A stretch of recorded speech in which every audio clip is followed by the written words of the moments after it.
Hello guys, কি অবস্থা সবার? আশা করি সবাই অনেকটা ভালো আছো। তো আজকের এই ভিডিওতে আমি আলোচনা করব সেন্টার মিডফিল্ডার পজিশনের খেলোয়াড়দের পাসিং স্কিল নিয়ে।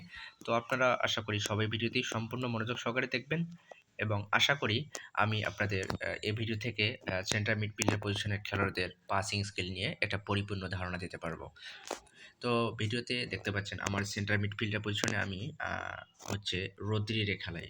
তো এখানে ওর পাসিং স্কিল হিসেবে বাই ডিফল্টে যেসব স্কিল অ্যাড করা আছে আমরা দেখতে পাচ্ছি আহ, ওর বাই ডিফল্টে one touch pass, through pass, weighted pass, phenomenal pass, low lofted pass add করাই আছে।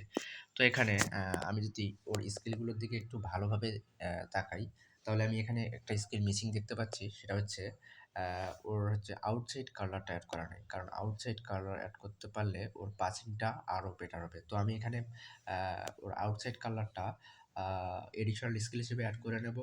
এছাড়া আপনারা পাসিং স্কিলগুলোর মধ্যে আরেকটি স্কিল আছে, যেটি হচ্ছে হিল ট্রিক। হিল ট্রিকটা আপনারা অবশ্যই অ্যাড করতে পারেন। তো পাসিং স্কিলগুলোর মধ্যে আমি যদি আপনাদের স্কিলগুলো সম্পর্কে একটু ধারণা দিই, তাহলে হচ্ছে ওয়ান টাচ পাসটা দেখেন। ওয়ান টাচ পাস হচ্ছে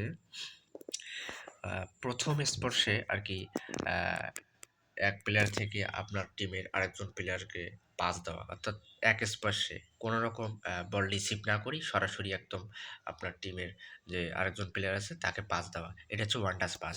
এছাড়া দেখেন থ্রু পাস। তো থ্রু পাস হচ্ছে এমন একটি পাস, যারা গেম খেলেন তারা অবশ্যই বুঝতে পারবেন যে একদম সোজাসুজি পাস না দিয়ে প্লেয়ার থেকে একটু সামনের দিকে পাস বাড়িয়ে দেওয়া, যাতে আপনার অপোনেন্ট টিমে যারা প্লেয়ার আছে তারা পাসটিকে আপনার ইন্টারসেপ্ট না করতে পারে। সেই পাসটি হচ্ছে থ্রো পাসিং। এছাড়া ওয়েটেড পাস। ওয়েটেড পাসের কাজ হচ্ছে আপনার low lofted pass, chip through pass, এগুলো হচ্ছে আপনার অ্যাকুরেসি অনেকটা বাড়িয়ে দেবে। এটা হচ্ছে ওয়েটেড পাসের কাজ। Phenomenal pass. ফেনোমেনাল পাসের কাজ হচ্ছে আপনার খেলার যখন অর্থাৎ বডি পজিশন ঠিক থাকে না, অর্থাৎ পড়ে যাওয়া অবস্থা বা অফ পজিশনে থাকে, ওই অবস্থা থেকে একটা সুন্দর পাস দেওয়াই হচ্ছে ফেনোমেনাল পাস স্কিলের কাজ। অর্থাৎ এটা অনেকটা হচ্ছে আপনার ফেনোমেনাল ফিনিশিংয়ের মতোই কিছুটা বলা চলে। তো আমি এডিশনাল স্কিল হিসেবে ওর আউটসাইড কালারটা অ্যাড করে নিয়েছি। এছাড়া আপনার সেন্টার মিডফিল্ডার পজিশনের খেলোয়াড়দের আপনি ট্র্যাক ব্যাক স্কিলটা অ্যাড করতে পারেন, কারণ ট্র্যাক ব্যাক স্কিল অ্যাড করলে আপনার সেন্টার মিডফিল্ডার পজিশনের খেলোয়াড়টি আপনার ডিফেন্সে অনেকটা হেল্প করবে। তো এই ছিল আজকের ভিডিওতে। এর পরবর্তী ভিডিওতে আমি এর চেয়ে ভালো কিছু নিয়ে আসবো। যেহেতু আমি প্রথমবার আমি চ্যানেল খুলেছি, তো সবাই চ্যানেলটিকে সাবস্ক্রাইব করে পাশে থাকবেন।